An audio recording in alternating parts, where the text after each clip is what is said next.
1편에 이어 이번에는 안중근이 살던 시대에 대한 이해가 필요하다고 생각하여 여러분이 몰랐던 메이지 유신의 성공 배경과 일본 근대화 설립의 비하인드 스토리를 설명드리려고 합니다.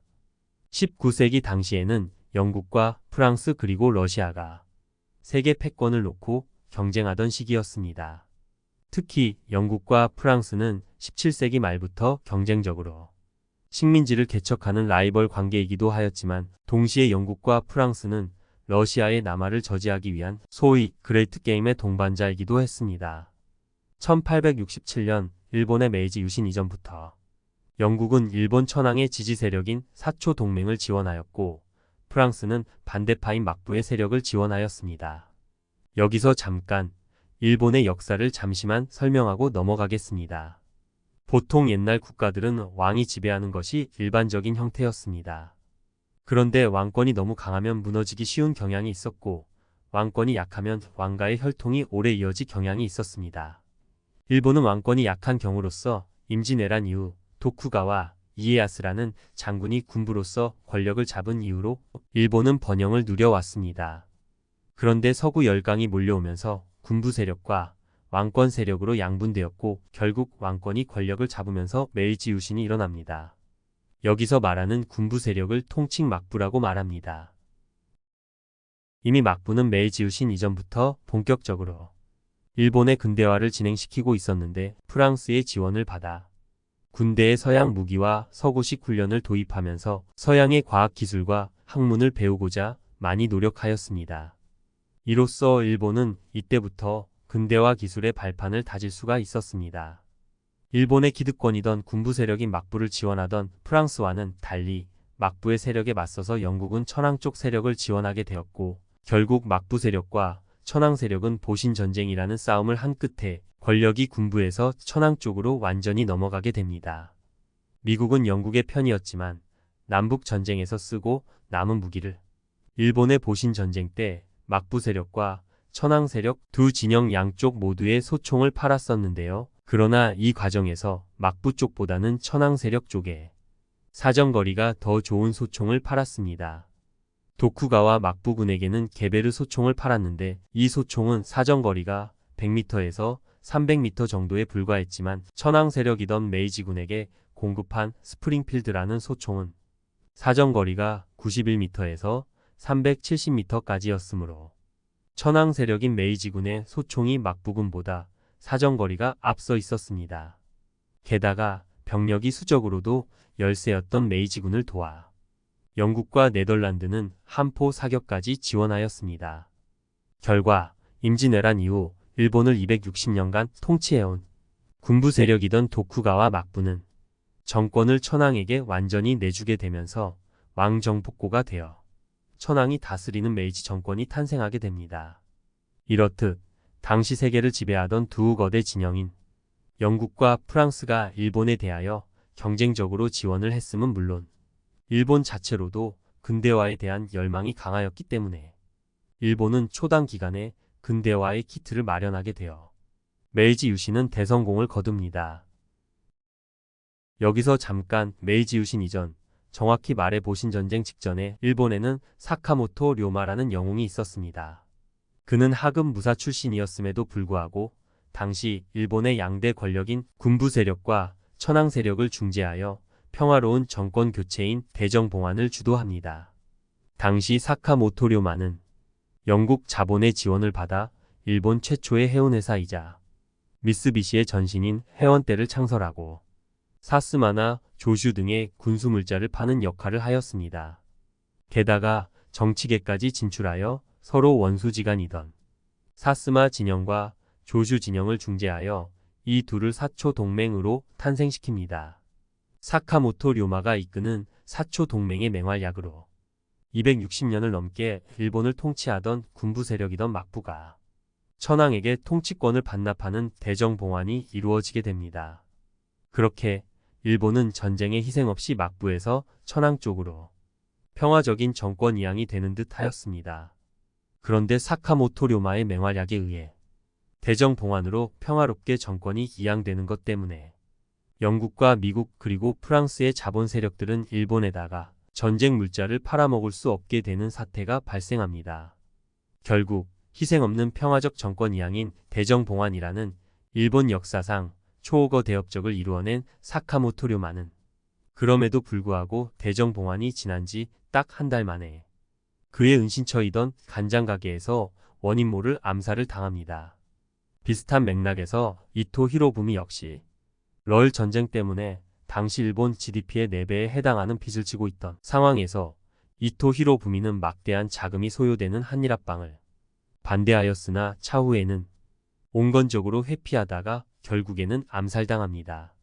당시 영국과 프랑스는 일본이 한반도를 합병하고 러시아 세력을 한반도 및 만주와 연해주에서 몰아내주는 것은 물론 러시아의 동쪽을 크게 점령하려던 거대 계획의 일환으로 일본을 움직이려 하였으나 오히려 이토 히로부미는 조선을 합병하기는커녕 러시아와의 평화회담을 진행하던 중이었습니다.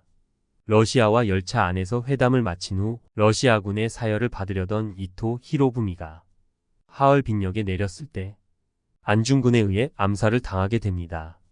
다시 어쨌든 사카모토 료마 얘기로 다시 돌아가겠습니다. 평화로운 정권 교체인 대정봉환을 이끌어낸 사카모토 료마가 자신의 은신처인 간장가게에서 암살당한 지 채 한 달도 안 되어 1868년 1월 3일 천황 세력과 에도 막부 세력 간의 싸움인 보신 전쟁이 발발합니다.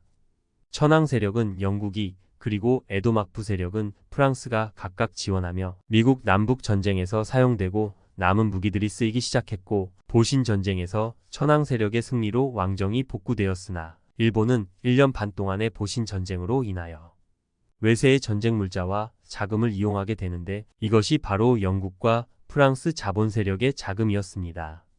결국 일본은 이들에게 막대한 빚을 지게 되어 이때부터 일본은 채무국으로 전락하게 됩니다. 그리고 바로 이 시기에 영국 자본 세력의 지원을 받아 일본에 근대화된 자본주의 국가기관 및 회사를 세우는 사람이 나타납니다. 그는 소위 일본 자본주의 아버지라고 불리우는 시부사와 에이치라는 인물로서 그는 초단기간에 일본 역사상 기존에 절대 존재하지도 않았던 50여 개에 달하는 근대화된 금융기관과 회사들을 바로 이 시부사와 에이치라는 사람이 혼자서 거의 설립하다시피 합니다. 특히 지금 일본의 거의 모든 국가 금융기관들이 이때 설립이 됩니다. 일본의 제1국립은행, 77국립은행, 도쿄가스, 도쿄급행전철, 지치부철도, 게이안 전기철도, 도쿄의 상하제 보험 같은 국가의 기관이 되는 금융은 물론 국가산업의 기관을 이루는 철도 회사들을 세웁니다. 심지어 호텔, 제지회사, 그리고 여러분들도 잘 아시는 기린 맥주, 삿포로 맥주도 이때 시부사와에 의해 세워졌으며 대일본제당, 메이지제당에다가 자기 이름을 달고 만든 시부사와 창고라는 회사까지 차립니다. 그야말로 일본이 자본주의 근대국가 설립하는 초기부터 시부사와 H에 의해 국가 경제와 금융의 근간이 이미 이렇게 거의 장악됩니다.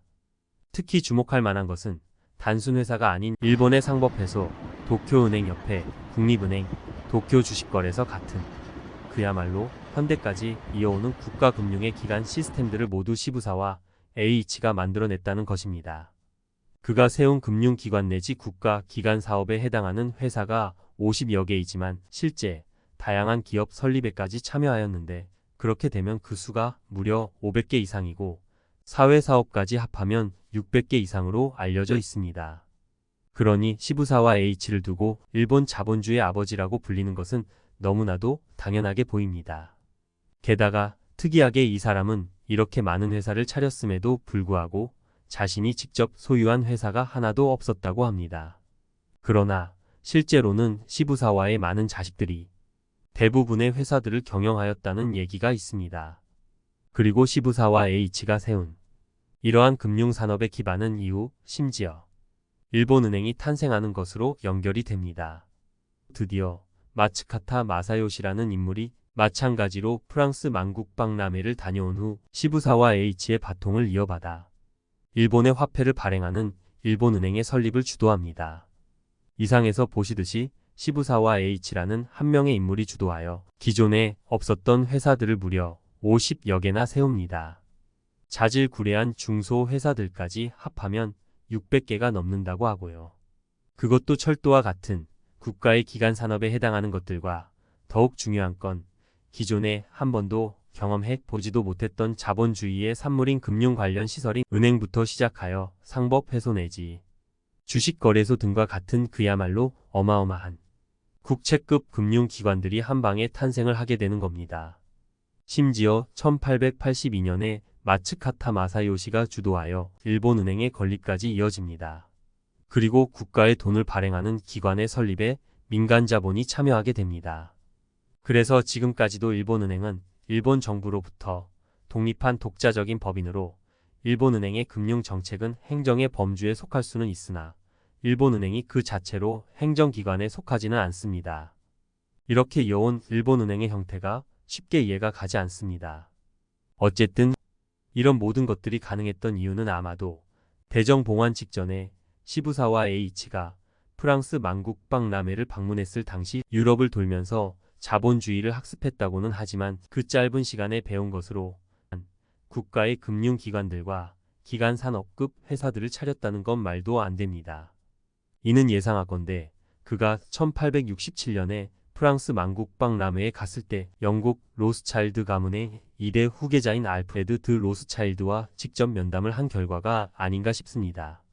시부사와 H는 차후 1909년에도 도미실업단을 구성하여 미국에서 록펠러와도 면담을 합니다. 이로써 시부사와 H는 일본 역사상 유일하게 영국의 로스차일드와 미국의 록펠러 두 가문과 직접 면담을 한 유일한 인물이 됩니다.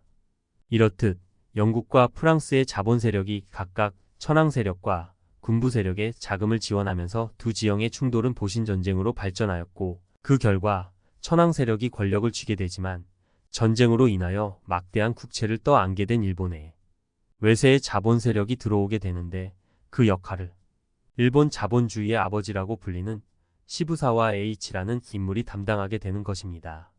일본 근대화의 시초인 메이지 유신은 이렇게 시작되었던 것입니다. 다음 3편에서는 여러분이 잘 몰랐던 일본 및 열강의 한반도 침탈에 대한 동북아 정세의 비하인드 스토리를 설명해 드리겠습니다.